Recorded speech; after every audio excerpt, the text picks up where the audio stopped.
Hey there everyone, Coach Ryan from PRS Fit, and today I'm going to tackle a question I get a lot from my newer athletes, and it's about cadence or stride rate.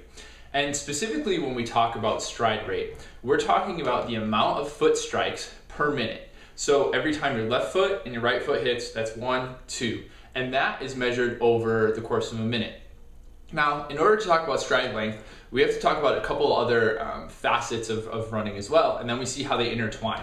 So stride rate and stride length are directly related to one another. And we get a lot of questions too about stride length, about people saying, well, I need to lengthen my stride in order to go faster. And that's not necessarily the case. So I want to take a look at both of those and talk about them. So let's talk about stride rate first. So stride rate, if you count left, right steps per minute or strikes per minute for a normal recreational runner, you're generally going to end up around 155, 160. Okay? Elite athletes optimally strike the ground around 180 times per minute. So that means 1, 2, 3, 4, and they're around 180 or higher.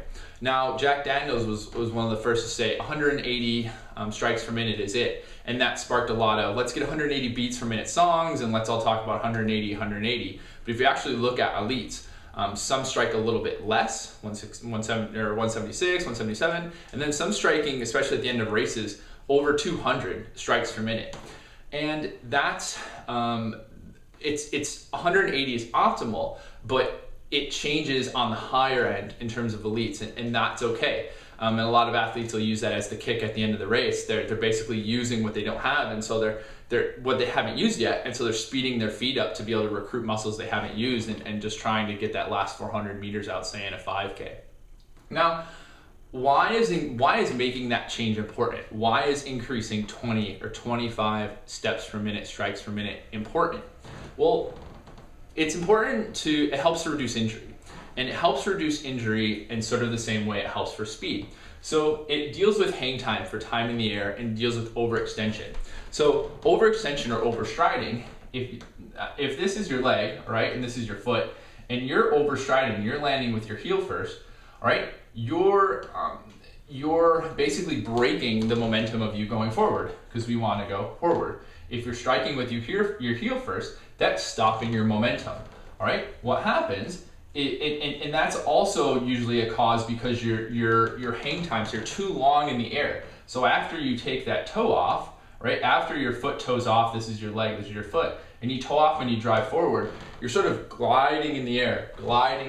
And we don't want to glide because when we're gliding, we're just coasting. We're not generating any energy. We're just riding on that toe off from our last strike. Now what we want to do is be able to speed that up. Because basically every time we toe off or we push off, we generate energy.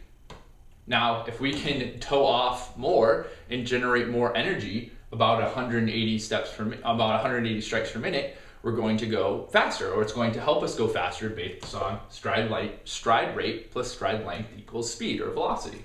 So going back to the injury part, if we're overextending or overstriding, we're landing on our heel, we're sending all that shock up our legs and all those things we talk about when we talk about heel striking. If you simply speed up your cadence, and those who want to get out of heel striking, if you speed up your cadence, all of a sudden your foot has to be underneath you quicker because you're speeding up your feet quicker and you don't have that luxury to be out there as long. So now you're landing with your feet a little bit more underneath your center of mass in terms of your leg and your foot, and you're not landing with it out in front of you like that. So it can be sort of a simple, quick way to stop overstriding or to work on overstriding is to speed it up. So we're eliminating the hang time, we're eliminating that time in the air that we're coasting. We're pushing off more. We're giving ourselves 20 to 25 more opportunities to push off and generate energy. And that's variable, like I said. So there's a Texas Tech study that they studied athletes basically going from cross-country runners going from a wide variety of paces. And they found at slower paces, their cadence dropped even at an elite runner to 176, 177. But when they ratcheted up the pace and they were going at, say, a 4 or 4.5 minute mile, they were then using 196, 197 strikes per minute. And that's important. So this 180 number that we talk about is where we want to be ideally but you can also take it up a notch higher, but we don't want to go a lot lower because we're losing all of these benefits by turning our feet over faster. Now, how does that deal with stride length, or where is the correlation? So stride length is just really, it's just the distance between foot strikes. So you strike with your left, you strike with your right, that distance between them is just your stride length. Now, that's variable based on speed. So if we have someone that strikes at 180 strikes per minute, and we have them run their marathon pace, all right, let's say it's a 9-minute mile, right? They're gonna strike left, right, left, right, left, right, left, right, left, right. But that will always be at 180 strikes per minute. So the fact of them going left, right, left, right, left, right is always the same beat. It's always the same beat, all right? Just like in music, it's always the same, always the same. Now, if they're running, say, 5K pace, their stride length increases because they are running, because they want to run faster. And so we're just going to be leaning forward and generating more energy with our push off and with our toe off. And we're still going to be running on that beat, but we're going to have a longer stride length and cover more ground just because we're running faster. And that's the variability. We always want to keep 180 or higher, in our cadence, or around 180, but we don't want to have to worry about overstriding, because once we start running faster, once we want to go faster for, say, a 5K or a mile, our stride length will just increase. And you can actually look at this if you run on the beach, or even if you run in snow. If it gets snowy where you are, or you have a beach, go out and just run like marathon pace, like 9-minute mile, and just run for 100 yards, then stop, and then run back the other way at a 5K pace, and just see how much longer the strides are for 5K pace. Now, if you do that with 180 steps per minute, or at that frequency, the stride length isn't changing because you are making it change. The stride length is changing because you're just going faster, but you're at that constant 180, 180, 180. And that's what you want to be. We want to imprint our brain to be able to do that. And so if you take the stride length, or stride rate, which is around 180, and you just add in that stride length, which is just the distance, right? Then basically you're just getting velocity, or you're getting speed, and you're getting how fast you're going. So if you're striking at the same rate, or you're able to increase that up to 180, and then you're increasing the distance that you're striking, you will go faster. That's what speed is. Now, if you're at 160, all right, and you still have the same stride length, then you're going to go slower, because 160 plus whatever your distance is just slower. So that's sort of a simple way to look at it. Now, a lot of people are going to ask how they can increase their stride rate, or how do you work on that? An easy way to do it is to work on strides. So I have a video for strides, but they're basically 100 meters roughly.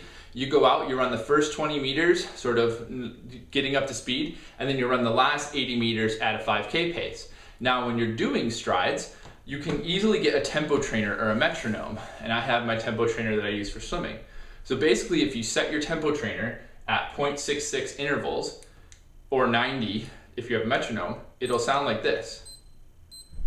And you can carry it, or carry it on you, and that's how you want to hit your feet. So it's left, right, left, right, left, right. And that's what you want to do. You can carry this with you and do something like strides, or go out and run on the track and carry that metronome with you. And you can also use a foot pod by Garmin, which helps you measure it. But this is one of the greatest things. And then eventually, you can ratchet it up. So if you go out, you say you're at 160, set it for 66, or set it for 180 strikes per minute, and go out and run and just turn your feet over, turn your feet over. And again, it's going to feel a little bit awkward probably at the beginning, but if you do that, you're going to be running at the most optimal cadence, or around the most optimal cadence that you can, and that's just going to help you to become faster.